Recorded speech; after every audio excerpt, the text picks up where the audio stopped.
This data visualization illustrates a staggering geographic reality. Look closely at this massive cluster here. It represents 18% of the entire global population living within India. But right next to it, this tiny liquid sphere holds the nation's total available fresh water. That is exactly 4% of the world's supply. And as the visual updates, you can see how that tiny 4% rapidly drains into three immense funnels: agricultural irrigation, industrial manufacturing, and domestic use. Keeping these numbers balanced is the ultimate survival challenge for 1.4 billion people. To pull off that balancing act, the Indian subcontinent relies entirely on two massive, geographically distinct water engines. If we want to understand whether these taps will run dry in the future, we have to look at how these two opposing natural engines actually operate. The first engine is driven by the Himalayas. Rivers like the Ganga, the Indus, and the Brahmaputra are youthful, highly energetic systems.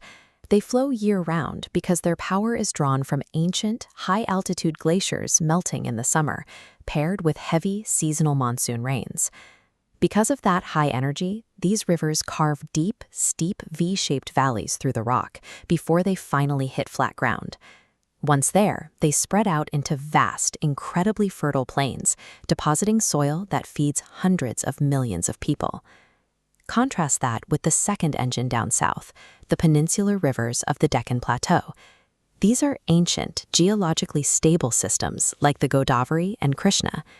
They flow through wide, gentle, U-shaped valleys.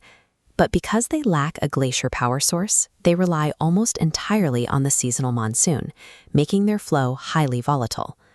There are a few geological exceptions in the peninsula.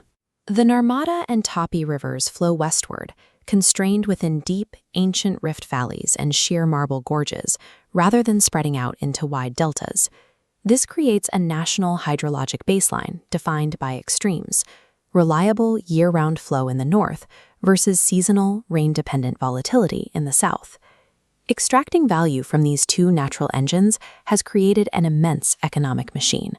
Between agriculture, inland transport, and hydroelectric power, the direct and indirect economic output of these rivers sits around 3.5 trillion rupees every single year. To generate that kind of wealth, you have to control the volatile seasonal water flow. Over the last century, engineers have poured concrete to construct over 5,300 large dams across the country, creating massive reservoirs for irrigation and power. The rivers themselves are being transformed into commercial logistics corridors. The government is rapidly expanding 111 national waterways, allowing massive cargo ships to move bulk materials like coal and steel far inland. But pushing this much water toward agriculture and industry creates severe political friction. As allocations tighten, deep-rooted interstate disputes, like the legal battles over the Calvary River in the south or the Ravi and Bias in the north, frequently erupt between neighboring governments.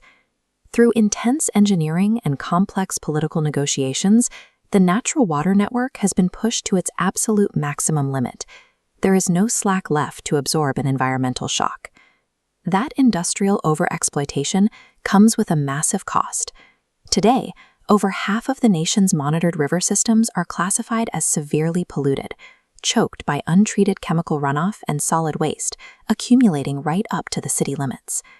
Then there is the second highly volatile threat.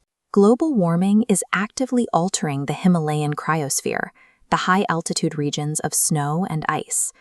Glaciers are shrinking, and their melting patterns are becoming dangerously erratic. This breaks down a specific consequence of that melting, known as a glacial lake outburst flood. As ice rapidly melts, it forms high-altitude lakes. These lakes are held back by fragile dams made of loose rock and debris. When the pressure builds too high, the rock dam completely bursts. When that happens, millions of gallons of water and heavy boulders rush down the mountain without any warning. The 2013 Kedarnath disaster, which left massive boulders scattered across ruined towns, was the catastrophic result of a glacial lake outburst. Further south, the peninsular rivers face the opposite extreme. Erratic monsoons deliver long dry spells followed by sudden, heavy deluges. To compensate, agriculture has to pump massive amounts of water from underground aquifers, leading to severe, rapid groundwater depletion. Between toxic water, vanishing glacial ice, and collapsing aquifers, the evidence is clear. 20th century solutions, building more concrete dams and digging deeper wells, are no longer sufficient to keep the rivers flowing. We are now seeing a notable shift in how the government approaches this problem. The Draft Water Policy 2026 redirects the primary focus away from concrete dams and toward nature-based solutions, emphasizing massive groundwater recharge and restoring natural catchments. There are specific successes proving this method works. Under the Namami Gange program, new high-capacity sewage treatment infrastructure and dedicated biodiversity parks are actively filtering waste and reviving the local ecology along the Ganges. This movement toward restoration is forced to grapple with a striking paradox. Despite the toxicity and industrial waste we see today, India's underlying cultural identity is still built on the concept that rivers are living entities, sacred, divine life-givers. To understand the scale of that connection, look at events like the Kumbh Mela or the Pushkaram.